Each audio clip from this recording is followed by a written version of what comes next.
Muy buenas tardes, estimadas y estimados colegas en el Colegio de Profesionales en Orientación. Nos complace saludarles de parte del programa de Desarrollo Profesional Continuo.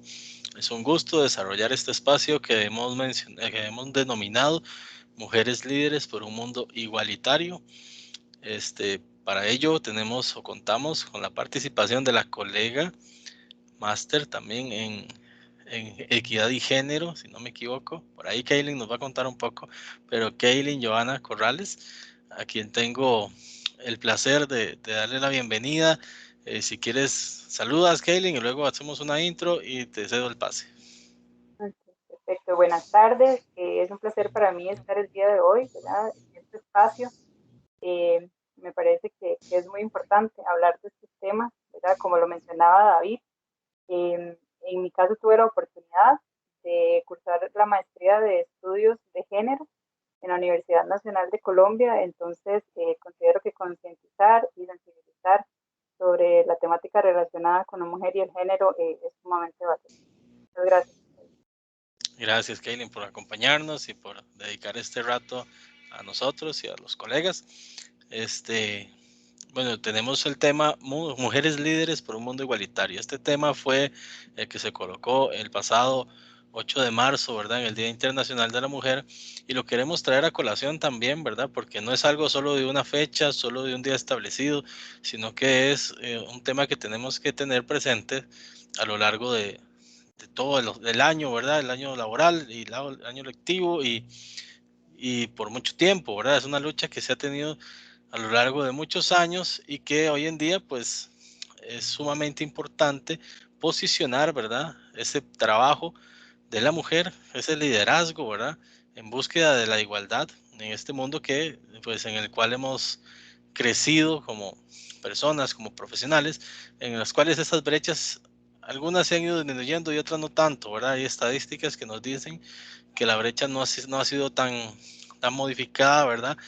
O que ha sido un proceso muy lento y demás. Ahí Kaylin tal vez sabe un poco más de eso, pero ahora lo vamos a ver. Y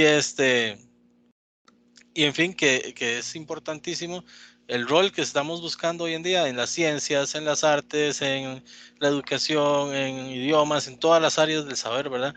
Que cumple la mujer y que buscamos, ¿verdad? O que se busca como sociedad que se le valore esa posición, ¿verdad? No como en otros momentos donde se le encasillaba en ciertas áreas del saber nada más, sino que hoy en día que puedan aportar y desde su liderazgo, ¿verdad? Y como y hay muchos ejemplos que podemos conocer, ¿verdad? En la NASA, en investigadoras científicas y demás. Gracias, Josefa, por acompañarnos. Bienvenida. Ya estamos en la charla. Te vamos a ir ubicando poco a poco. Gracias por acompañarnos. En fin, ¿verdad? Y también yo le decía a Kaylin ahora, bueno, cuando estuvimos planeando la actividad, ¿verdad? Hay dos fechas que rodean este día que son importantes de conmemorar. Una es el Día Internacional de la Mujer Rural, ¿verdad? Que es la mujer que trabaja o que se desarrolla su vida en el campo rural. Y el otro es el Día Internacional de la Niña, ¿verdad? Conocemos que el Día Internacional o el Día en Costa Rica del Niño es el 9 de septiembre, pero el Día Internacional de la Niña, ¿verdad? Es en este mes también. Entonces, para que lo tengan por ahí pendiente, pues queremos conmemorar ambos temas con estas dos poblaciones que en cierta forma han sido invisibilizadas muchas veces, ¿verdad? Y que queremos resaltar esos liderazgos también en la niñez y también en la mujer rural que son tan importantes. Así que les doy la bienvenida a Kaylin, que nos va a compartir el tema de hoy. Así que adelante, Kaylin, gracias por acompañarnos. Muchísimas gracias, David. Bueno, otra vez saludarles, ¿verdad? Y agradecer también que se hayan conectado el día de hoy para generar este espacio de reflexión. Voy a compartirles pantalla un poquito. ¿Sí?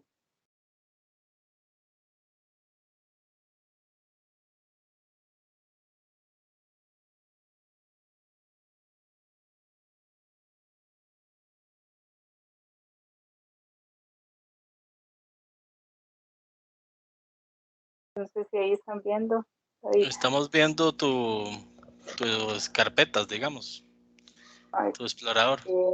ahí no cargó, no. Déjame ver. Vamos a ver. Estás abriendo el PDF, ¿verdad? Sí, hagan eso. Bueno, intentémoslo otra vez. Ok, A ver, ya ahora sí, pero bueno, creo que ya ahora sí, ¿verdad? ahora sí, correcto.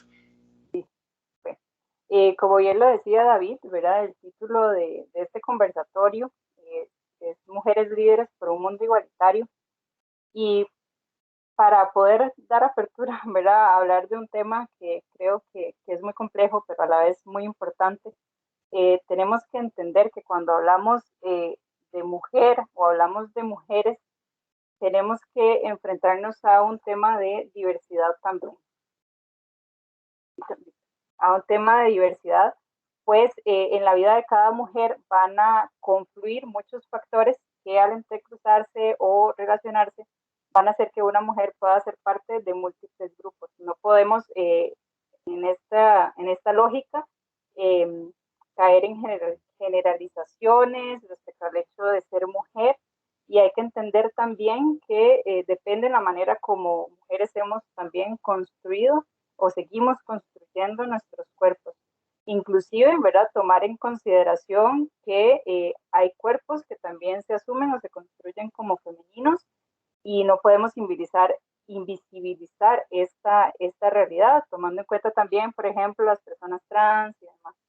Eh, a partir de esto, es importante tomar en consideración el tema de la interseccionalidad, que para mí es como la base o lo clave cuando hablamos de algún tema relacionado con género, pues esto nos permite entender no solo los roles que hemos asumido como mujeres, sino también las múltiples formas de discriminación en las que pues, nos hemos visto inmersas o que hemos experimentado en razón de nuestro género, pero también en razón de otras categorías que son útiles de análisis, como son la raza, la clase, eh, la nacionalidad, la edad, el estatus migratorio, las condiciones de discapacidad. Y ahí podríamos hablar, ¿verdad?, de otras categorías también como la orientación y la identidad sexual, que también se incrementan cuando, por ejemplo, vivimos en situaciones de pobreza o pobreza extrema. Entonces, no podemos dejar de lado estas lógicas de dominación que al implicarse, pues hacen obviamente que se generen mayores discriminaciones en ciertos cuerpos considerados como femeninos. Me gustaría aprovechar esta oportunidad para brindarles un aporte. No sé si han tenido la oportunidad de leer esta publicación del INAMO, que está basada en una investigación muy buena que hicieron a partir del tema de la pandemia. Eh, Desde marzo del 2020 a abril del 2021 aproximadamente, desde el INAMO se ha venido recopilando información y se han venido, ¿verdad? A partir de esto también girando ciertas estadísticas que dan respuesta a las afectaciones que ha generado el COVID-19 y obviamente pues la pandemia en la vida de las mujeres en Costa Rica. Este libro ahora, tal vez más adelante, se los podemos inclusive compartir en el chat. Yo lo tengo por ahí el link y está igual en la página del INAM. Y creo que es un insumo importante para poder también reflexionar acerca del rol de la mujer en la Costa Rica actual, ¿verdad? Porque no podemos hablar de lo que estamos viviendo en estos momentos sin tomar en cuenta todas las afectaciones que también ha generado la pandemia, ¿verdad? Es una investigación muy robusta y allí se demarca la realidad que hemos estado enfrentando. Hay un elemento ahí muy importante, ¿verdad? A tomar en cuenta que también es el tema de la afectación económica que hemos sufrido las mujeres producto de la pandemia por COVID-19 y cómo esto ha impactado a todos los grupos de mujeres, a la diversidad de mujeres sin excepción. Algunas de los niveles de afectación obviamente van a estar variando según las condiciones sociales eh, que se entrecruzan y agudizan obviamente unas desigualdades más que otras o sobre otras. Es por ende, ¿verdad? Importante, como les mencionaba al inicio, valorar a las mujeres y reconocerlas como un colectivo que es diverso, que también vamos a tener vivencias diferentes, valores, significados, y que la idea es poder trascender esa homogenización que hacemos socialmente de la vivencia de ser mujer y que obviamente que desde miradas heteronormativas y hegemónicas pues, se busca como tender a la homogenización, pero la idea es poder superar eso y no dejar de lado u obviar particularidades que emergen a partir de las características individuales y colectivas que tenemos como mujeres. Y por ende, obviamente, yo creo que esta investigación nos permite también como tener una mirada muy sensible y poder eh, buscar la manera de encontrar soluciones acordes a las necesidades específicas que estamos viviendo como mujeres. Es importante también valorar que se requieren realizar procesos desde las ópticas de género, tomando en cuenta, como les decía anteriormente, un análisis interseccionalidad desde la interseccionalidad y hay que valorar también que hay una parte de este libro que se enfoca en mencionar que las mujeres que han sido consultadas, porque ellos lo que hacen en toda la investigación es a partir de unidades regionales del INAMO y a partir de diferentes instancias gubernamentales y no gubernamentales, ir a las diferentes comunidades y hablar con las mujeres, o sea, llegarles directamente, escuchar sus voces. Y lo que han detectado como parte de las dificultades, ¿verdad? Ha sido que obviamente se han agudizado con la pandemia las desigualdades respecto al género y que generalmente no se toman en cuenta sus necesidades de acuerdo a la diversidad que como mujeres tenemos. Es importante tomar en cuenta aquí dos elementos que para mí, ¿verdad?, reflejan muy bien el rol que se está teniendo actualmente desde nuestro rol como mujeres y que también se demarcan muy claramente en esta investigación y obviamente pues si tienen el chance de revisarlo y de leerlo, creo que sería también muy valioso más como para nuestra profesión, ¿verdad? Y nuestro ejercicio profesional en los diferentes contextos en los que laboramos y son el tema de la triple o la cuádruple jornada laboral, que yo le añado esa cuádruple jornada laboral y que desde los estudios de género, ¿verdad? Ha sido un tema que siempre se ha profundizado y se ha charlado porque esta pandemia ha permitido, digamos, que esa triple jornada, que ya de por sí era una carga, ¿verdad? Y un peso como bastante fuerte en las mujeres relacionado con las labores de cuidado, relacionado con su labor de trabajo remunerado, y el tema del trabajo de cuidado también tomar en cuenta el tema de el trabajo reproductivo. Por otro lado tenemos la labor de las tareas reproductivas y por otro lado la labor de las tareas domésticas, ¿verdad? Entonces, esta triple jornada laboral, pero yo digo cuádruple porque le añado el tema también de lo que es asumir, ¿verdad? En este momento, dentro de las tareas de cuidado, las labores también de acompañamiento pedagógico a las hijas y los hijos, en el caso de las personas que cumplen o que tienen, ¿verdad?, familias constituidas de esta manera. Y eso obviamente ha generado muchísimas recargas y que obviamente han estado influyendo mucho en el tema de la salud mental y termina siendo un tema de que, bueno, hay una inversión de tiempo muy alta, ¿verdad? Y a un alto costo a nivel personal y esto ha generado también muchísimas más restricciones en cuanto a los temas de crecimiento personal, de esparcimiento, de recreación, de autocuidado también en las mujeres. En lógica de esto, es importante valorar también el tema del teletrabajo, que hasta cierto punto en algún momento, ¿verdad?, se romantizó esa idea de, bueno, qué bonito estar en la casa, ¿verdad?, y estar trabajando desde la casa, alrededor de todas estas medidas que se interpusieron por el tema de la cuarentena, del distanciamiento social. Sin embargo, creo que esa romantización del teletrabajo también estaba invisibilizando ciertas tensiones asociadas al tema de los cuidados familiares y poniendo también a las mujeres frente a la necesidad de continuar trabajando tanto fuera como dentro del hogar y haciendo frente obviamente a un incremento de cargas de trabajo, afectando esto también obviamente sus niveles de productividad y de bienestar personal. Hay un aumento de la demanda de las tareas que deben cumplir las mujeres y al mismo tiempo sigue existiendo esa invisibilización de esas tareas de cuidado y de esas tareas domésticas que tienden a ser poco valoradas. Y aquí sí me parece importante también mencionar el tema de la ética de los cuidados. Hay una autora que es Pascal Molinier, que ella habla sobre cómo el trabajo sucio, cuando hace referencia al trabajo sucio, que es aquel trabajo que nadie quiere hacer, ¿verdad? O que son aquellas tareas complejas, que son consideradas tal vez repugnantes, como que no se delegan, ¿verdad? O sea, no las queremos hacer, por ende se delegan a la persona que esté en una posición inferior en la jerarquía ocupacional. Y esa persona que está en esa posición inferior tiende a haber un alto índice y estadística de que somos las mujeres las que tendemos a asumir esos trabajos sucios.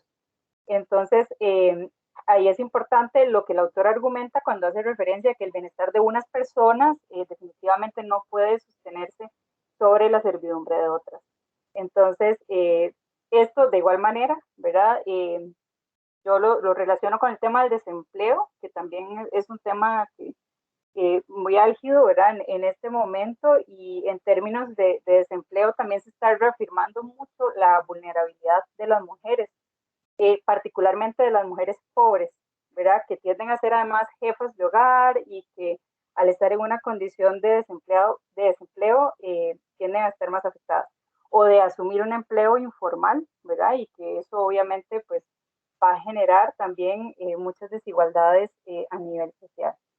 Y además porque la informalidad, ¿verdad? Pues puede generar también cierto afectación en el tema de que hay menos acceso, por ejemplo, hay menos acceso a los recursos tecnológicos, que también eso es un tema que es importante evaluar ahorita, ¿verdad? Que a raíz de toda esta situación de la pandemia, además de que se agudizan las brechas de género, también se agudiza, perdón, la brecha digital. Entonces, hay que tomar en cuenta, ahí hay un tema muy importante que a mí me pareció que lo señala en cuanto a la encuesta continua de empleo, que dice el siguiente dato. Al primer trimestre del 2021, la tasa de desempleo fue de 18.7% y fue aumentando 6.2 puntos porcentuales en comparación con el mismo trimestre del año anterior, significando que hay 1.580.000 personas fuera de la fuerza laboral, de las cuales 1.020.000 son mujeres. O sea, estamos hablando que esa cifra, ¿verdad? Prácticamente se está duplicando en cuanto a la cantidad de hombres que están en esta condición. Y ahí es importante recalcar también respecto al tema del empleo, que el trabajo remunerado formal también está siendo, en este tipo de trabajo se está mediando mucho el tema de la desprotección de las leyes hacia las mujeres debido a la crisis económica y sanitaria que se está viviendo desde el país. Entonces, ahí hay que tomar en cuenta igual que eso perjudica porque entonces inclusive hay menos acceso, las mujeres pueden tener menos acceso a préstamos, menos acceso a programas de apoyo gubernamentales, y entonces me quedo sin recursos, pero ¿de qué manera me la saco adelante? Y eso también genera una carga emocional grande porque cuando hay familia, por ejemplo, que mantener y soy jefa de hogar, entonces las recargas siguen también pues, recayendo sobre la mujer. Hay un tema, ¿verdad? Que nosotros, pues cuando estuvimos hablando sobre este conversatorio nos pareció sumamente importante, que fue las condiciones actuales que hay en cuanto a la equidad de género también. Obviamente, como yo les decía, el tema de la pandemia aquí va a estar inmerso sí o sí, porque es lo que estamos viendo en la actualidad, y claramente está agudizado las desventajas y los riesgos que experimentan las niñas, los adolescentes y las mujeres, y agudiza el tema de la discriminación y la desigualdad a partir de lo que ha venido reproduciendo el patriarcado. O sea, al final de cuentas, hay que entender que la sociedad patriarcal es un contexto en el que vamos a estar resignificando y profundizando un conjunto de brechas de desigualdad que ya han sido preexistentes. Y obviamente el impacto de la pandemia en hombres y mujeres pues también tiende a ser muy diferente y va a responder a condicionantes de género como la división sexual del trabajo, que sigue determinando el tema de los roles que asumen hombres y mujeres, tanto en los ámbitos públicos como privados, y que obviamente va a dificultar el acceso a recursos en términos de empleo, de educación, en términos de tierra también, como lo hablábamos ahora con el tema de las mujeres rurales, de acceso a la vivienda, de acceso a la tecnología tecnología y también, como les mencionaba anteriormente, de acceso a los créditos.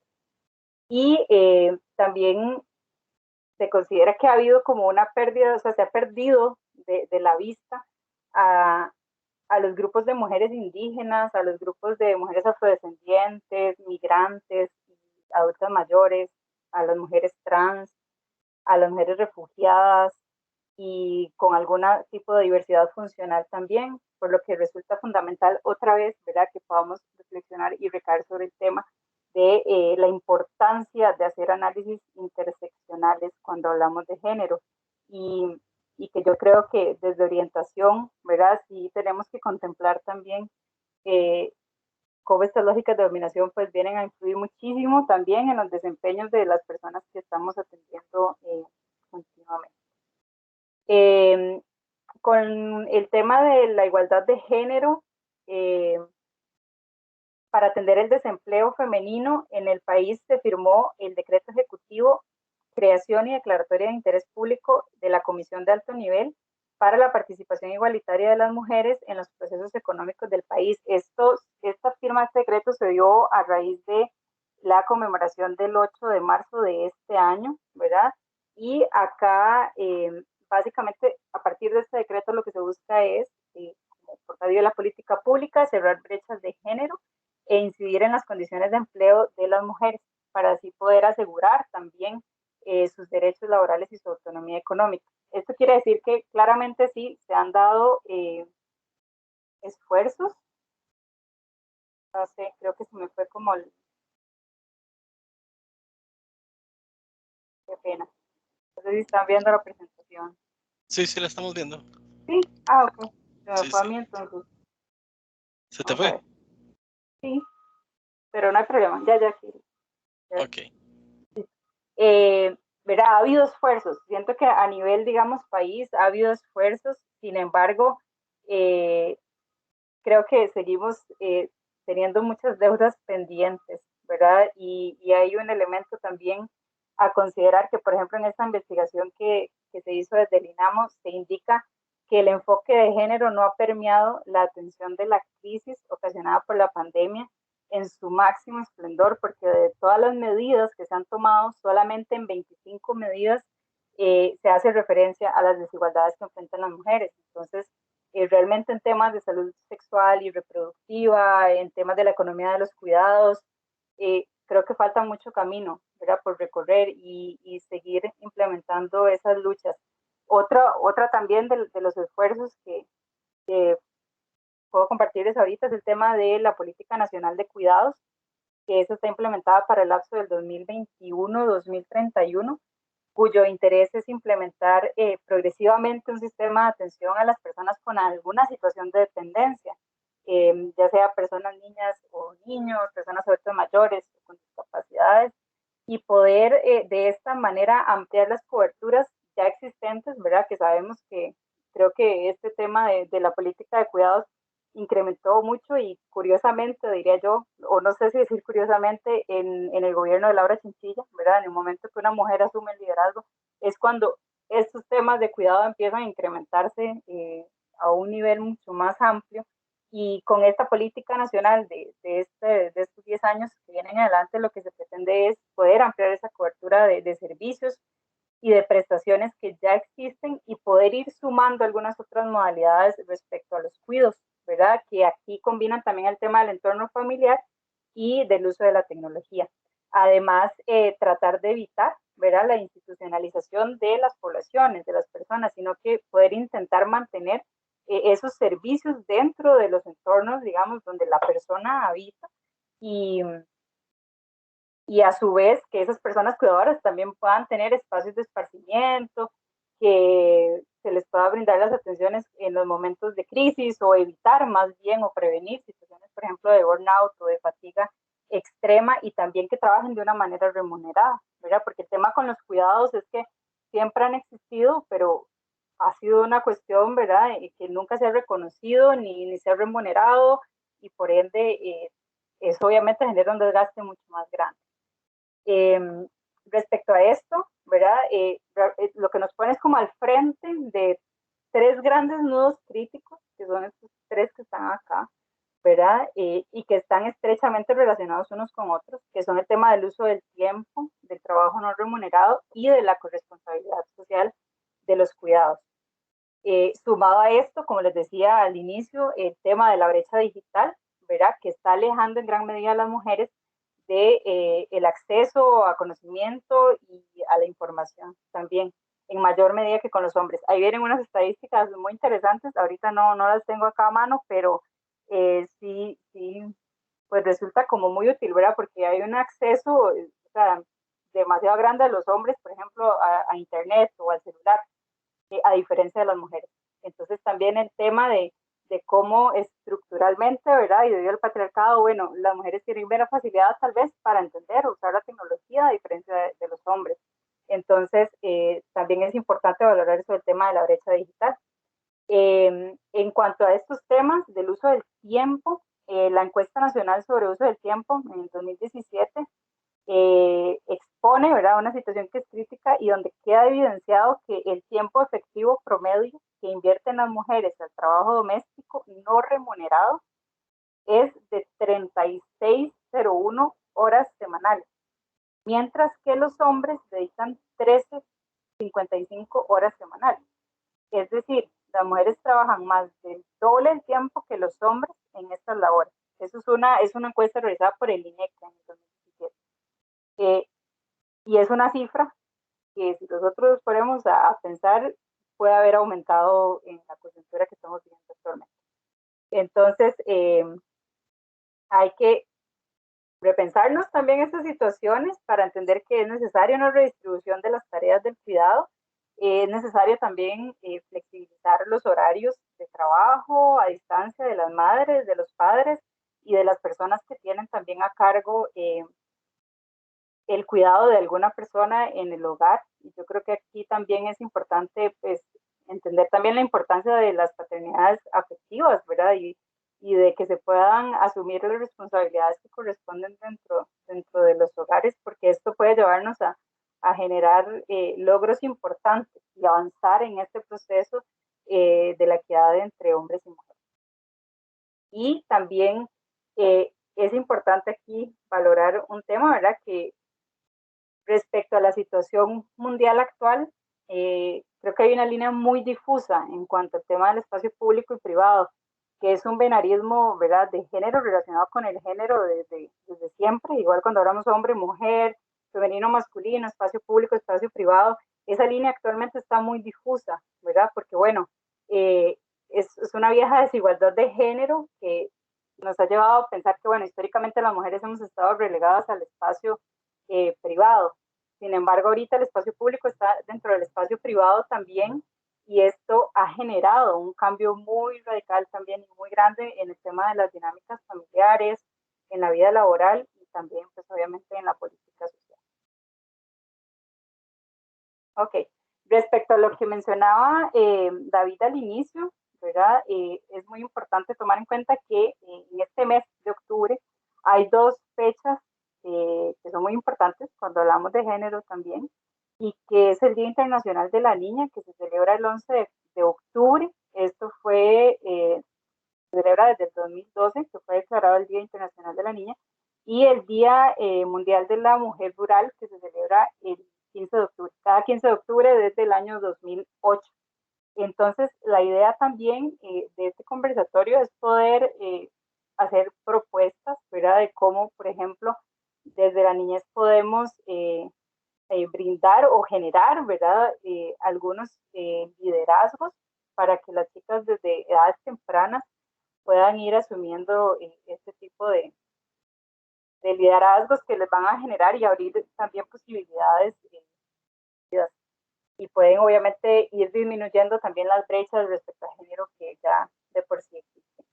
Entonces, creo que este día yo creo que surge, ¿verdad? Por el tema de la UNICEF, muchos intereses de la ONU y demás, para dar respuesta a que hay muchas circunstancias que afectan de igual o mayor medida a las niñas y a las adolescentes.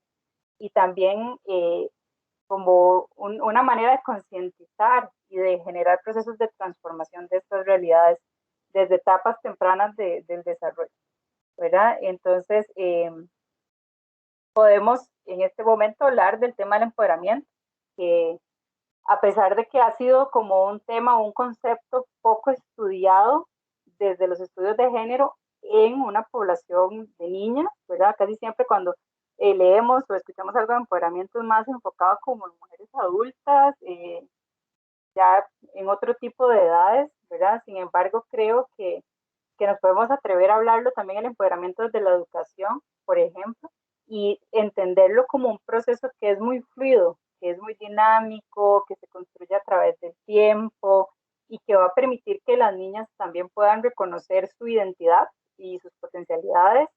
Y también creo que en algunas ocasiones esos procesos de ser tan subjetivos y subjetivos y sociales también van a desafiar en gran medida pues las ideas patriarcales, las relaciones de poder que existen y esto puede disminuir el poder que han tenido las personas que asumen posiciones muy privilegiadas o de control, que han tenido obviamente históricamente los hombres sobre las mujeres.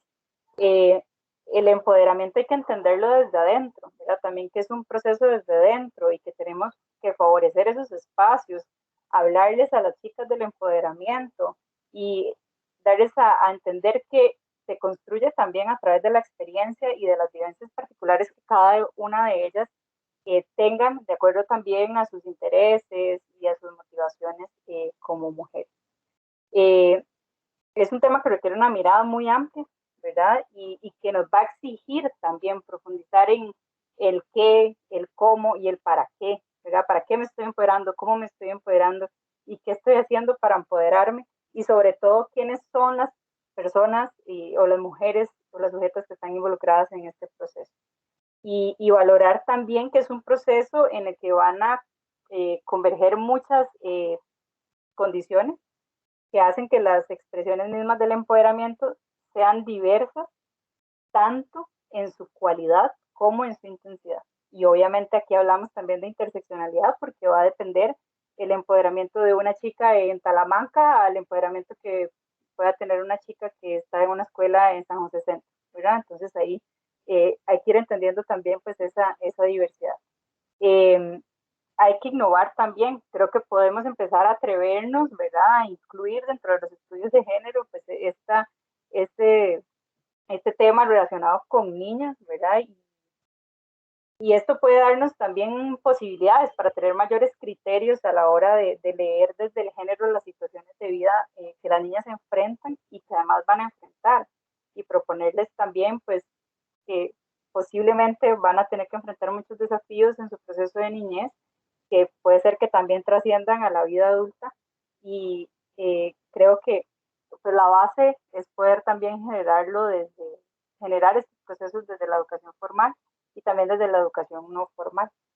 Eh, otra de las opciones, ¿verdad? Que yo le veo también aquí es entender la educación como un hecho político, como un asunto político también, y desde el cual podemos dar voz a esas personas o esos grupos que han sido socialmente invisibilizados y a partir de esto también promover el diálogo, eh, buscar la manera de que exista mucha exploración de habilidades, creación colectiva, también concientización, discusión y hablar de género, o sea, hablar de género con las niñas desde edades tempranas en nuestras casas, si hay niñas, hay hijas, también hablarlo abiertamente, que sea, deje de ser, digamos, como ese tema que a veces es tan tabú y que a veces es un tema tan álgido, ¿verdad? Que siempre que se habla de género tiende a haber críticas y hay una situación a veces como también compleja cuando hablamos de género, sin embargo, es importante empezar como,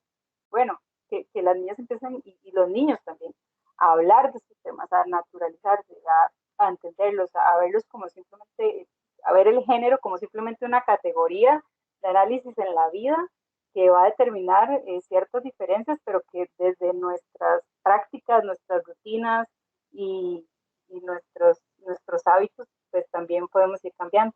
Y aquí el tema de poder deconstruir también ciertos conceptos que hemos tenido muy arraigados y por ejemplo uno de esos es el tema del autocentrismo, ¿verdad? Que cuando hablamos de niñez y de infancia, pues debemos repensarnos y problematizar mucho el tema del adultocentrismo porque se tiende a invisibilizar la capacidad de agencia, esa capacidad de resistencia o de actuar o de tomar decisiones de las personas menores de edad, ¿verdad? Porque se tiende a entender la infancia más desde un tema de riesgos o más desde un tema de vulneraciones debido a esa mirada tan hegemónica que hay y también desde las políticas públicas. Siento que, bueno, las políticas públicas también es un tema más de asistencialismo, maternalismo, bueno, hay más riesgos, sino más bien repensarse también cómo estamos evaluando a las niñas y a los niños y poder entender la importancia de que también sean personas reconocidas y valorar, o sea, que son personas activas y que forman parte del entramado cultural, del entramado político, social y hasta económico. Y que obviamente van a estar ahí todo el tiempo en el tema de la reproducción de este medio social, ¿verdad? Entonces, si los cambios empiezan desde tempranas edades, pues realmente sería como ir mejorando desde la base, tal vez, estas situaciones que nos llevan a experimentar brechas de género.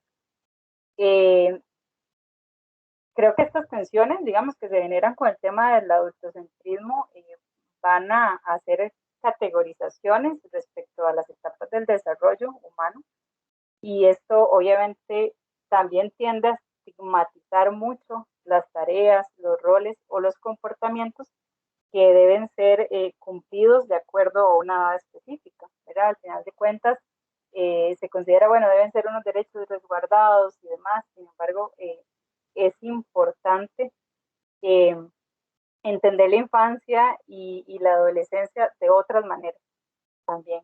Y entender que, por ejemplo, hay unas infancias y unas adolescencias que también encarnan maneras de vivir o formas de vivir muy diferentes a lo que comúnmente conocemos, ¿verdad? En mi caso, yo tuve la oportunidad de trabajar mi investigación de la maestría con chicas que son personas que están en una situación de calle en la ciudad de Bogotá y realmente ahí uno se da cuenta, digamos, de la importancia de poder empezar a deconstruir esos conceptos, de que uno creería, ¿verdad?, que una chica de 8 a 15 años, idealmente, ¿verdad?, se romantiza, está en la escuela, tiene esto, ¿verdad?, cumple con ciertas tareas, está cumpliendo tales roles, sin embargo, pues también hay que identificar esas otras maneras de vivir la infancia.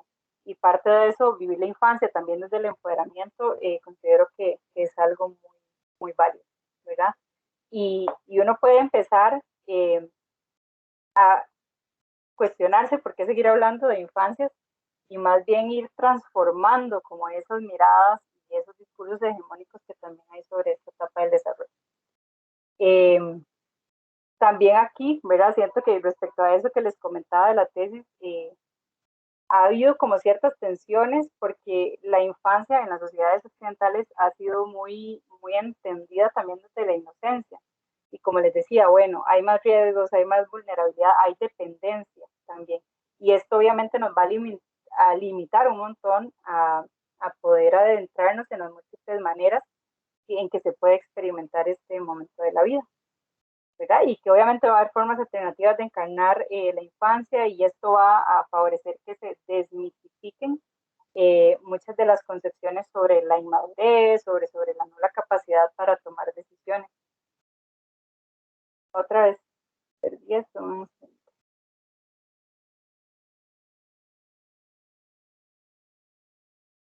¿Lo pudiste recuperar? No sé por qué me lo está. Bueno, ya, ahora sí, estoy de Okay. vuelta por ahí. Ok. Otra de las opciones, ¿verdad?, para poder favorecer liderazgos también desde tempranas edades es el tema de promover espacios para el reconocimiento de los privilegios, de las opresiones y de los derechos que se tienen como niñas, ¿verdad? Y también el tema que lo mencionaba de exponer como a qué desafíos nos podemos ir enfrentando. Y cuando hablamos del reconocimiento de privilegios, yo creo que no es un tema solo de trabajarlo con las niñas, sino también de trabajarlo nosotras como mujeres, como profesionales, ¿verdad? Entender que, por ejemplo, el hecho de estar hoy aquí en esta charla, en este conversatorio, de poder hablar de estos temas, poder saber que somos personas profesionales, que somos mujeres blancas, que tenemos un salario que no se nos vio perjudicado por el tema de la pandemia. Eso nos hace estar en una posición de privilegio. Y también la importancia de identificar, bueno, las otras posiciones en las que se encuentran otras mujeres, qué opresiones están ahí de manera estructural, digamos, hace mucho tiempo atrás, que están perjudicando, por ejemplo, qué sé yo, a las mujeres afrodescendientes, que también el tema de las mujeres afrodescendientes fue como el inicio, ¿verdad? O la motivación de ciertas autoras para empezar a hablar del tema de la interseccionalidad, ¿verdad? Creo que también es importante el tema de que a partir de las subjetividades de las niñas se puedan generar espacios donde estos puedan resignificar sus cuerpos y también reconocerlos y reconfigurar los espacios en los que se están desarrollando, ya que la identidad de las mujeres menores de edad las va a situar con unas particularidades genéricas, claramente, y algunas tareas dentro de sus contextos o espacios donde se desarrollan. Entonces, por ejemplo, a partir de la creación colectiva, trabajar el tema de crear, qué sé yo, geografías corporales y demás, y empezar a identificar desde tempranas edades, esto contribuye también a que puedan generar estos procesos de empoderamiento. Y además,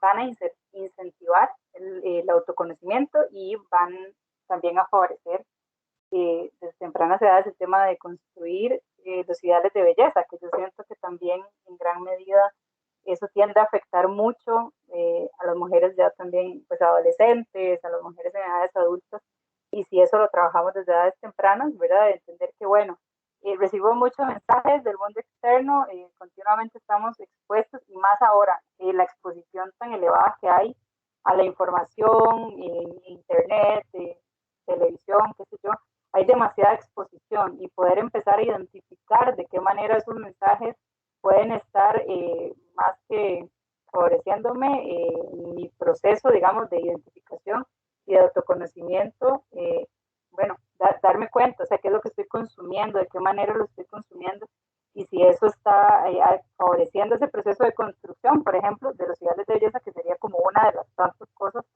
que podemos recibir de esos mensajes, y bueno, de qué manera podemos deconstruir eso para que no nos llegue a afectar en un futuro, por ejemplo, con el tema de trastornos alimenticios y demás, y pues también de salud mental, ¿verdad? Es muy importante también el tema de la exploración de habilidades.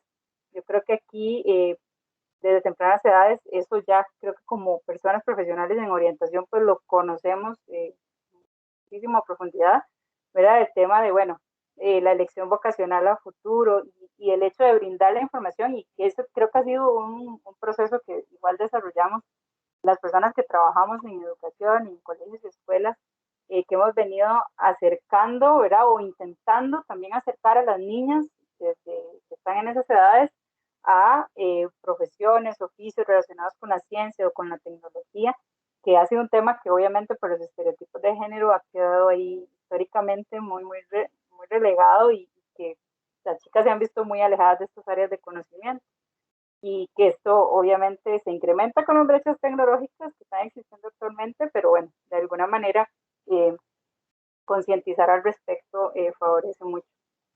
También la importancia de propiciar actividades o espacios en donde se reconozcan mujeres que han tenido impactos muy positivos, o niñas también que han tenido impactos muy positivos a nivel público y a nivel social, ¿verdad? Eso puede convertir a estas personas en referentes de género, en referentes vocacionales, y esto puede ayudar a que las chicas se vayan identificando y vayan proyectando también su futuro con una mejor calidad de vida. Ahí es muy útil también propiciar en las niñas la idea de que ellas son constructoras de conocimiento también, y de esta manera pues se pueden identificar con mayor facilidad pues sus derechos y la generación de procesos de identificación a partir de sus experiencias. Y entendiendo que finalmente, digamos, el fin último del proceso del empoderamiento se basa en el reconocimiento de su identidad y de las potencialidades que tienen para transformarse, y que en muchas ocasiones es desde la educación que se da, la educación que ellos reciben, que se empiezan a dar esos procesos de transformación. Eh, Generar espacios de diálogo, favorecer liderazgos también a partir del deporte, de la recreación, y creo que hay que entender, digamos, todas las iniciativas que tengamos para generar liderazgos en las chicas como apuestas políticas también, ¿verdad? Y por eso hablaba de la educación como un hecho político, porque a partir de ahí podemos cuestionar y problematizar si realmente desde la intencionalidad de la educación y desde la intencionalidad que vamos ejerciendo desde nuestra posición como profesionales en orientación, estamos fomentando resistencia a los modos hegemónicos de vida relacionados con el género, relacionados con la clase, relacionados con la raza y demás, o no lo estamos haciendo. Entonces también eh, creo que tenemos en nuestras manos una oportunidad, más que verlo, bueno, y se puede ver también como un reto, de poder propiciar estos espacios, pero también es el reto de evaluarnos a nosotras mismas y mismos y pensarnos de qué manera también estamos deconstruyendo, de qué manera estamos manejando los cuidados en nuestras casas, de qué manera estamos trabajando las tareas de domésticas en nuestras casas. Entonces, creo que es un tema también muy de introspección y que a partir de esa deconstrucción que hacemos, pues obviamente va a favorecer que la atención que demos esté el género de una manera ahí súper transversal, y eso pues obviamente nos va a favorecer que podamos, esas situaciones de discriminación pues puedan también ir disminuyendo.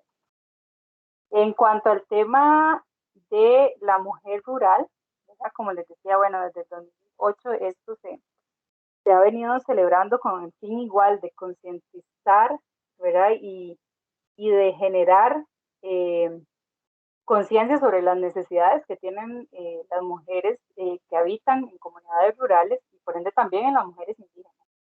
Entonces, hay que tomar en cuenta un dato que a mí me pareció sumamente importante también, que es que las mujeres rurales conforman un 43% de la mano de obra agrícola, y en su trabajo diario de labrar la tierra y plantar semillas, que están contribuyendo a asegurar la alimentación de sus comunidades. Entonces, ahí es cuando también, inclusive, la tarea de cuidado trasciende inclusive a la tarea, ¿verdad? Que generalmente las tareas de cuidado se hacen en el espacio privado, trascienden al espacio público donde voy, donde labro la tierra, y de esa manera también estoy cuidando no solo a las personas de mi entorno familiar, sino también a los demás por medio de la importancia que genera también la alimentación, ¿verdad? Y la alimentación que se da a las naciones enteras, ¿verdad? Entonces ahí hay un tema que también es muy importante de analizar, y valorar también que a pesar del trabajo y del nivel de productividad de las mujeres en las zonas rurales, hay muy poco o casi que nulo acceso a la tierra, ¿verdad? A los materiales agrícolas, a los créditos, a los mercados. Y esto a diferencia del sector masculino, que sí se dedica a realizar el mismo trabajo, pero bueno, la finca tiende a estar entonces a nombre de quién, ¿verdad? Evaluar y repensarnos eso. Y creo que aquí el tema también es pensar en que hay un acceso muy desigual al tema de la capacitación, al tema de infraestructuras y a temas también de acceso inclusive a servicios como es el agua. Eh, y también que hay mucha discriminación en estas comunidades y demás en cuanto a la participación política, ¿verdad? Y que, bueno, tampoco es que exista ese trabajo fuera de casa, por ser fuera de casa no representa, quiere decir que sea un trabajo remunerado, ¿verdad? Y si es remunerado, tiende a ser mucho menor que la de sus homólogos. Entonces, obviamente, creo que en estos sectores es donde más deudas hay actualmente respecto a la atención de estas mujeres, pues hay mucha desatención y son mucho peores las condiciones que hay en cuanto a las mujeres urbanas, ¿verdad? Y en cuanto también a los hombres de campo. Pues ahí la situación sí se nota bastante. Hay que tomar en cuenta que las mujeres rurales, según esta investigación que les comentaba al inicio, se están enfrentando también a muchas limitaciones educativas y económicas, ¿verdad? Y ha sido personas que han sido muy excluidas, muy vulneradas, y de parte del Estado está esa tarea ahí. Y creo que también en el tema de la ampliación de los servicios profesionales de salud, ¿verdad? Creo que también hay una deuda muy grande porque el tema de la brecha digital ahí también afecta. Por ejemplo, bueno, actualmente si tengo que sacar una cita en el EVAL, por ejemplo, para un control ginecológico, ¿de qué manera lo estoy haciendo? Si vivo en una comunidad rural donde tal vez mi acceso a internet es prácticamente nulo, eh, que no tengo acceso tampoco a celular o a un dispositivo para poder sacar la cita, ¿verdad? Y que es la única tal vez alternativa que me están dando en la caja costarricense de Seguro Social por medio de EDUS y me dicen solo puedes sacar la cita, ¿verdad? Entonces, bueno, la brecha digital ahí viene también a jugar un rol pues muy triste, tal vez desesperanzador también, y que pone en jaque en gran medida el tema de la salud sexual y reproductiva de las mujeres rurales. Y cabe destacar que en el tema del Día Internacional de la Mujer Rural, lo que se busca también es reconocer los aportes de estas mujeres en cuanto al desarrollo rural y agrícola y obviamente buscar la manera de que exista una mejora en la seguridad alimentaria y en la erradicación de la pobreza, ¿verdad? Entonces parte también como de las propuestas para promover liderazgos en las mujeres rurales y en las comunidades, pues cabe destacar el tema de fortalecer las redes de apoyo. Yo creo que ahí la generación de alianzas estratégicas entre las mujeres y también esto puede propiciar, digamos, redes de cuidado, o sea, que las redes de apoyo y las alianzas estratégicas nos permitan también que se puedan tener redes de cuidado entre las mismas mujeres y reconocer también la necesidad de potenciar la economía feminista en estos ambientes a través de la promoción de emprendimientos, ¿verdad? Que sabemos que el tema de los emprendimientos también ha sido algo que ha ido como en incremento, siento yo, como en el contexto actual. Sin embargo, tal vez no hay tantos programas o políticas públicas que favorezcan también estas iniciativas en estos sectores, ¿verdad? Entonces, creo que el tema de también generar canales de comunicación con los gobiernos locales puede ser muy útil, ¿verdad? Pues uno quisiera idealmente que desde los gobiernos locales en ocasiones en las comunidades rurales pues haya un trabajo fuerte también con el tema de las mujeres, sin embargo, pues también a veces tiende a ser un tema de discusión bastante amplio, ¿verdad? Y yo creo que el tema del diálogo, o sea, tanto para las niñas como para las mujeres rurales, es como demasiado importante, espacios de reflexión, de intercambio de sus experiencias también como mujeres líderes en sus comunidades, que ellas puedan desarrollar también capacidades de resiliencia y generar también medios de vida que sean mucho más sostenibles. Y que esto obviamente a partir de sus experiencias, pues que tengan las herramientas para enfrentar futuras crisis que también se experimenten y que esto sea subido también con un mayor empoderamiento.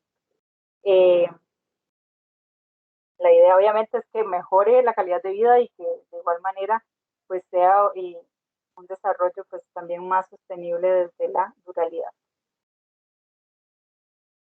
Bueno, ya para ir entrándonos un poco en las conclusiones, eh, creo, bueno, inicialmente que el tema del género, ¿verdad? Es un tema muy amplio. Yo creo que si uno quisiera aquí, tendríamos, bueno, si quisiera hablar así ya en mucha profundidad, nos da un semestre completo, mejor dicho, es mejor como para un curso trabajarlo en la universidad bastante tiempo porque creo que hay muchísimas aristas que se pueden analizar, ¿verdad? E inclusive hacer el ejercicio de condensar tanta información para un conversatorio así es a veces una tarea que es hasta complicado porque de verdad que uno se pone a pensar en tantas cosas y hay tanto que se puede decir y que se puede analizar que bueno, esto indica pues que es un tema también complejo y de mucho interés y que debemos hablarlo y que debemos analizarlo. Por eso la importancia también pues, de generar estos espacios de diálogo también como profesionales en la área de orientación. Una de las conclusiones que yo considero ¿verdad? Más importantes es que se ha hecho un gran esfuerzo, siento yo, porque la voz y la experiencia de algunas mujeres se han muy visibilizadas en investigaciones sociales y académicas. Sin embargo, hay muchas deudas pendientes en la labor de promover mayores acercamientos a las vivencias de las mujeres y sus testimonios. Creo que es un proceso que está en evolución, en transformación y que requiere mucha dedicación.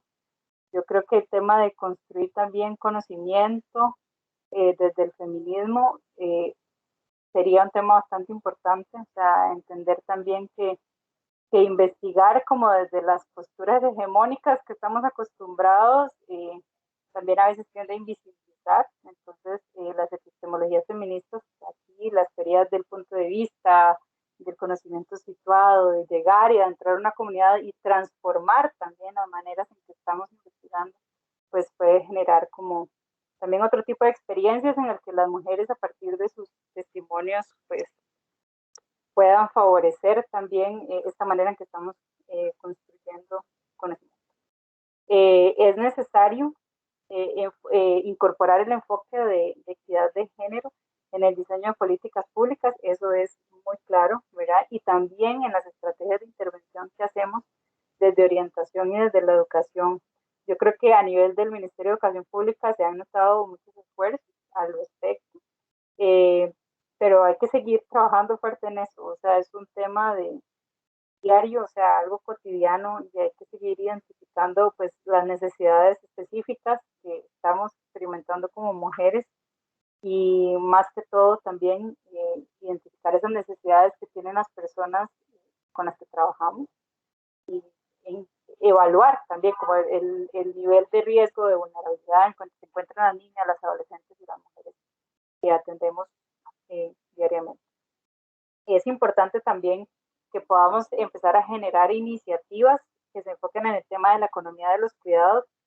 Este es un tema muy, muy estratégico, ¿verdad? Y que obviamente va a propiciar también la reactivación económica y que esta esté basada en la igualdad y en la equidad. Y por eso es importante el tema de la democratización de las labores de cuidado, de las labores domésticas, de forma que exista esa corresponsabilidad de la que hablábamos al inicio y que obviamente pues el ideal sería el tema de la distribución equitativa del trabajo doméstico y de cuidado. También es importante generar espacios y propiciar que las niñas, adolescentes y mujeres confíen en sí mismas. Creo que ese es el primer paso del proceso de empoderamiento, para que crean en su autonomía y puedan ejercer y fortalecer sus niveles de autoestima desde edades tempranas. Además, el tema que le mencionaba ahora de un trabajo fuerte a nivel personal, o sea, nosotras, personas en posiciones de privilegio, profesionales en orientación, que podamos empezar a cuestionarnos, a deconstruir muchos conceptos que tenemos heteronormados y debatir también muchos de los binarismos, de las dualidades que existen en función del género y que muchas veces, a veces sin darnos cuenta, a veces de una manera muy solapada, seguimos reproduciendo, inclusive en la manera en que estamos ejerciendo nuestra profesión. Para nadie es un secreto que en muchas ocasiones se sigue reproduciendo. Y pues la idea es que también de nuestro trabajo, que realmente es una labor educativa, una labor social, pues podamos replantearnos y poder ponernos como las gafas del género, ¿verdad? Y yo creo que cuando uno se pone las gafas del género y empieza a analizar todo a través de esta perspectiva, uno puede llegar a cansarse mucho, ¿verdad? No va a uno negar que puede resultar un proceso muy engorroso, muy cansado, que puede generar muchas tristezas también, que puede generar muchos enojos. Sin embargo, creo que es una manera muy adecuada para poder problematizar realmente muchas situaciones de la vida en las que seguimos produciendo discriminaciones o desigualdades. También es importante el tema de repensarnos la sororidad, ¿verdad? Con el fin de inculcar la hermandad entre las chicas, entre las mujeres, entre las niñas, eh, para que de alguna manera se pueda entender que a partir de la unión y de la hermandad, de la complicidad y de la reciprocidad podemos entendernos que juntas somos más fuertes y esas alianzas, esas redes que vayamos a generar entre nosotras para cuidarnos, para apoyarnos y para protegernos, pueden llevarnos a lograr muchos objetivos en común. Y yo creo que ese tema de la sororidad es algo de lo que, bueno, últimamente uno siente que se habla más, pero poder trabajarlo con las chicas desde edades tempranas es sumamente útil, ¿verdad? Y de esta manera creo que también se puede generar cierta motivación, ¿verdad? E interés en que se entienda que como mujeres son más las características que nos unen que las que nos separan, ¿verdad? O dividen. Y entonces así poder empezar también a llevar esas ideas, no solo, por ejemplo, en el colegio, en la escuela, sino que trasciendan también a los espacios de la comunidad, a los espacios de la familia y demás. Y que así los cambios no queden solamente dentro de tal vez alguna sesión de orientación, qué sé yo, sino que obviamente trasciendan y esto va obviamente a favorecer, ¿verdad? Que haya como un trabajo y un esfuerzo más que individual, que sea colectivo y no solo colectivo, sino también podemos, ¿verdad?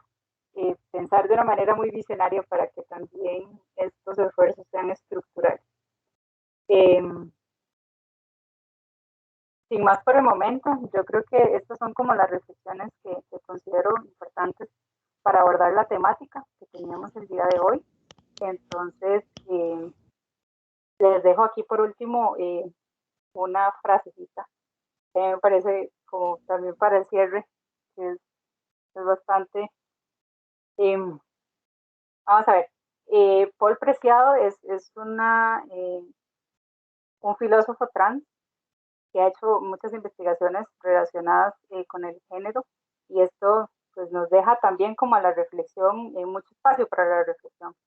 Y me gustaría pues cerrar con esto para entender que más acá de las fronteras nacionales hay miles de fronteras de género que son difusas y son tenticulares y que segmentan cada metro cuadrado del espacio que nos rodea. Más que todo como para dejarnos tentados a seguir poniéndonos las gafas del género. Okay, excelente, Kaylin, muchas gracias de verdad por el manejo del tema y pues las preguntas que nos dejas también hacernos, porque de todo lo que nos has informado nos toca a cada uno de los que estamos aquí y a los que van a ver el video posteriormente, pues hacerse preguntas a cada quien, ¿verdad? Cada quien a sí mismo de cómo estamos visualizando esta temática, ¿verdad? Y cómo la estamos vivenciando en nuestro trabajo, en nuestra casa, qué tal, qué temas estamos reproduciendo, ¿verdad? Qué comportamientos. Eh, Me parece que es una revisión que cada uno y cada una tiene que hacer, ¿verdad? Me gustó mucho ese último punto de la sororidad, creo que es importante y es vital para que esos frutos, ¿verdad? De esa lucha pues vayan a ir dando mejores réditos o mayores alcances, ¿verdad? Este, pues hay divisiones marcadas a veces, hay celos, hay cosas ahí que se notan, ¿verdad? Y pues, digamos, por decirte algo, en un grupo de amigos, ¿verdad? Es muy fácil visualizar la complicidad, ¿verdad? Cómo entre hombres se tapan, ¿verdad? Algunas cosas y se cuidan las espaldas y cosas así, ¿verdad?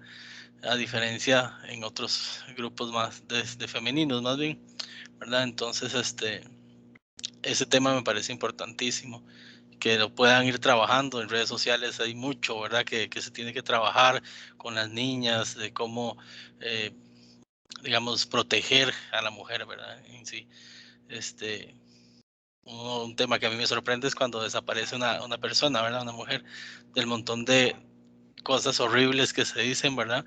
Y, y de parte de muchas veces de mujeres, de parte de mujeres.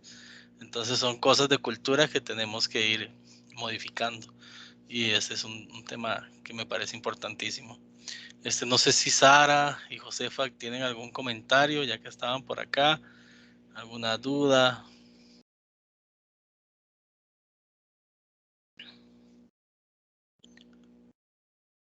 Bien, Hola, ¿cómo están? Hola Sara, muy bien, ¿y usted? ¿Qué Hola, tal? Sara. Bien, gracias. Bueno, primero felicitar a Kaylin porque muy elocuente la presentación y muy interesante también. Bueno, a mí me llamaron la atención varios puntos que ella abordó y que los fui reflexionando como en mi práctica profesional, ¿verdad? Yo trabajo en un colegio nocturno. Es la primera vez que trabajo en nocturno. Anteriormente trabajé en un liceo rural, pero académico diurno con personas adolescentes, y luego trabajé en una escuela. Entonces, cuando ella habla de diversidad de mujeres, me llama la atención porque definitivamente, dependiendo de la población que uno atienda, uno va viendo esas diferencias. Entonces, por ejemplo, cuando habla de cuádruple jornada laboral, he atendido muchísimos casos, ¿verdad? De que con todo esto de la pandemia, hay muchas mujeres principalmente que tienen intención de abandonar los estudios porque argumentan que ya no pueden con todo, ¿verdad? Las labores de la casa, que hacer la GTA de ellas, hacer la GTA de uno, dos, tres y hasta más hijos, ¿verdad? Porque tenemos estudiantes que tienen bastantes hijos y todos en la escuela o colegio. Algunas también son abuelas, entonces también se dedican a la, ¿verdad? Al cuidado de sus nietos. Tal vez ya pasaron por la etapa de cuidar a sus hijos, pero ahora siguen con la etapa de cuidar nietos. Entonces, dentro de una misma institución, ¿verdad? De secundaria, se ve un montón de diversidades de esas mujeres dependiendo del contexto. También he atendido muchas mujeres que tal vez tienen un solo teléfono celular y ahí tienen que tener la cuenta del correo del MEP para todos, ¿verdad? Porque no tienen los recursos o tal vez son niños pequeños que todavía no tienen un celular. Entonces, a veces llegan a que yo les ayude porque a veces yo les restablezco la contraseña y uno ve que tienen un montón de cuentas, ¿verdad? Tienen que estar pendiente de todas las cuentas de los hijos, de las de ellas, ¿verdad? Para ver qué les mandan de la escuela o del colegio.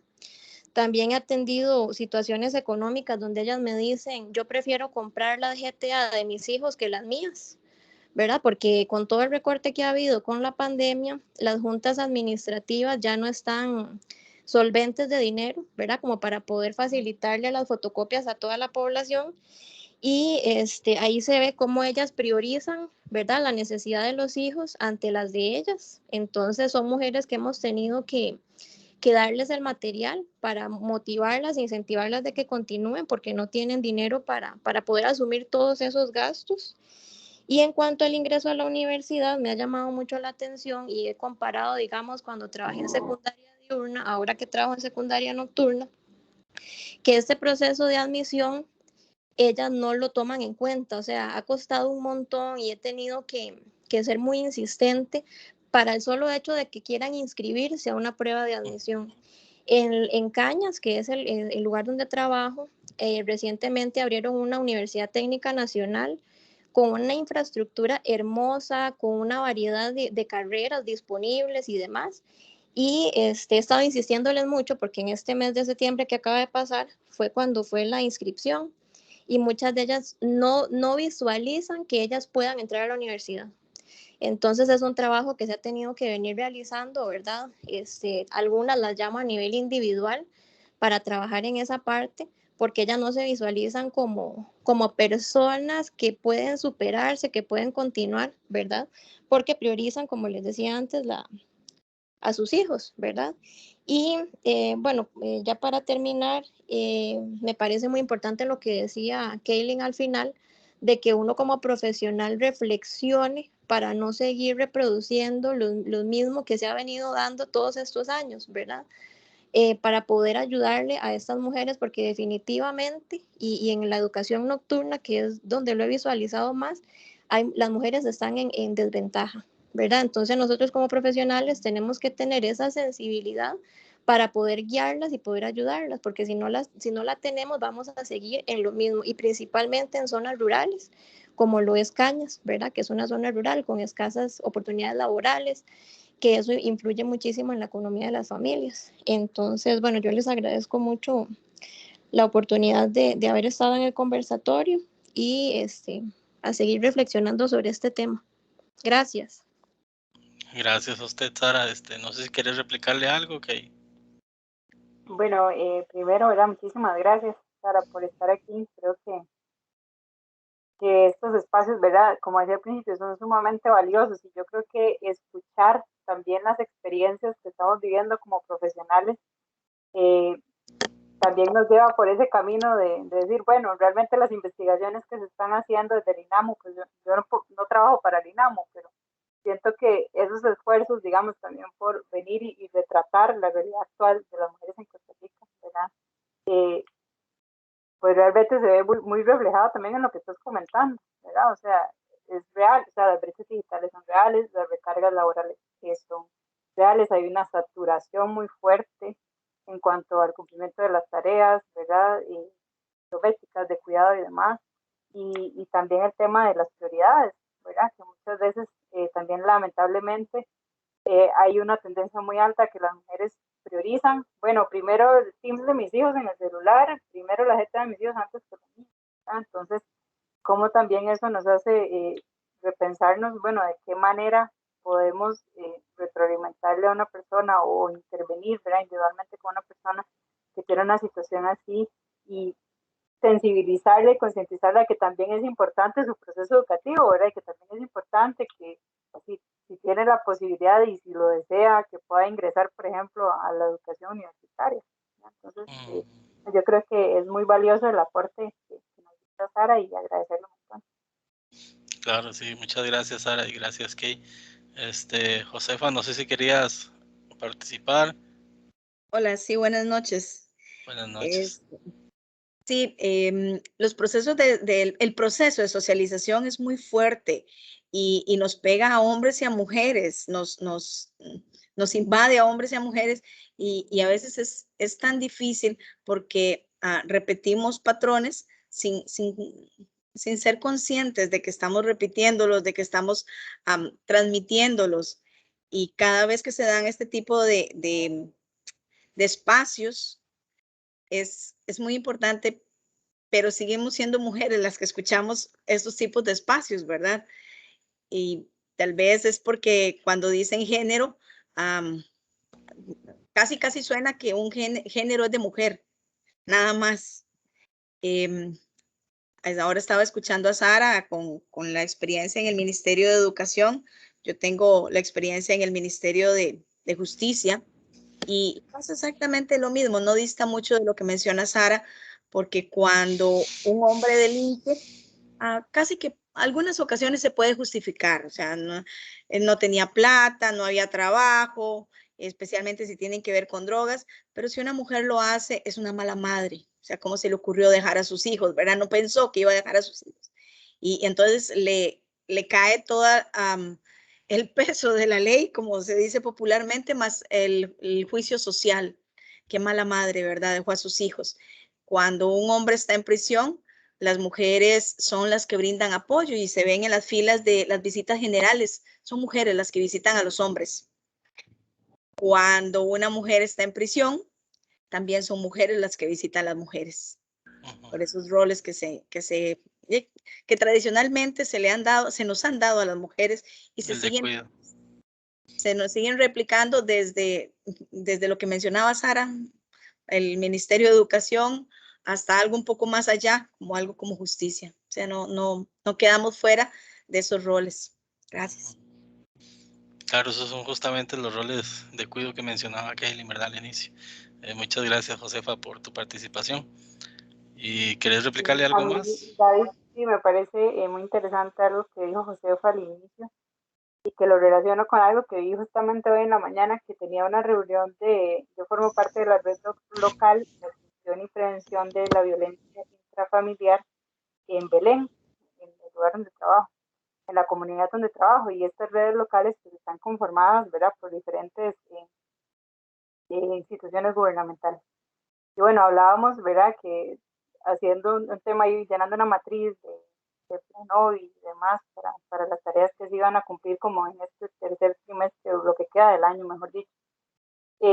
Venían las opciones, ¿verdad? O que se decía, bueno, tienen que conformar grupos en la comunidad de 8 hombres al menos, con edades entre los 2 y los 17 años, y 8 hombres al menos con edades entre los 18 y los 35 años, para concientizar, ¿verdad? Para generar ese espacio de reflexión y demás. Y nosotros, ¿verdad? En la reunión decíamos, pero es que qué difícil, porque es una tendencia, ¿verdad?, muy elevada relacionada con, bueno, si vamos a hablar de algo de género, si vamos a hablar de algo de violencia, eso no es conmigo, ¿verdad? Y entonces, cuesta un montón, aunque parezca mentira, poder reunir a 8 personas, 8 hombres que se comprometan realmente en un proceso, por ejemplo, de concientización, de hablar sobre masculinidades positivas y demás, ¿verdad? Y realmente creo que también ahí nos queda mucho trabajo, tal vez pues no tuvimos como la oportunidad de profundizar en eso, pero el tema de las masculinidades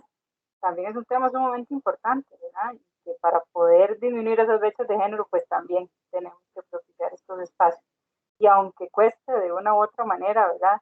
Inclusive, bueno, yo que también tuve la experiencia de trabajar para el Ministerio de Justicia, ¿verdad? Bueno, inclusive ahí también se pueden generar como esos espacios de sensibilización y buscar la manera de que, bueno, si solamente llega uno, solamente llegan dos, pues al menos puede generar conciencia en esa persona, en esos dos que están ahí presentes, pues ya algún beneficio va a generar, algo se replicará de eso que se habló ahí entre los hombres también. Claro, así es, cada grano cuenta, ¿verdad? Y pues es parte del trabajo que tenemos por delante y que poco a poco, con la paciencia de la gota de agua, ¿verdad? Vamos a ir rompiendo esa roca y flexibilizando, ¿verdad? Y abriendo camino para poder, pues conseguir esa sociedad que todos queremos, ¿verdad? En donde todos podamos ser visibilizados y respetados y tengamos las mismas oportunidades. Pues no, en fin, gracias a ambas, a Sara, a Josefa por participar. Inviten también a otros colegas a que puedan luego visualizar este video. Lastimosamente hoy no participó mucha gente, pero el video queda por ahí para que lo podamos luego compartir. Y gracias, Kaylin, de verdad, por estar acá con nosotros, acompañarnos. Ha sido de mucho aprendizaje para mí y sé que para las personas que van a ver el video posteriormente también va a ser muy enriquecedor. Así que agradecerte por compartir tu conocimiento con nosotros. No, con muchísimo gusto. Es sumamente importante y para mí también el poder escucharles, ¿verdad? También las posiciones, creo que eso nos nutre demasiado y al final terminamos aprendiendo todo, ¿verdad? En estos procesos. Así es, no, perfecto, muchas gracias. De esta manera terminamos la actividad. Desearles una feliz noche, que descansen. Y como les decía al inicio, bueno, el viernes también tenemos una actividad para que queden cordialmente invitadas Sara y Josefa, Kaylin. Es la sesión del taller de mindfulness con Carlos Tapado Vargas, el músico costarricense del grupo de Editos y Mal País.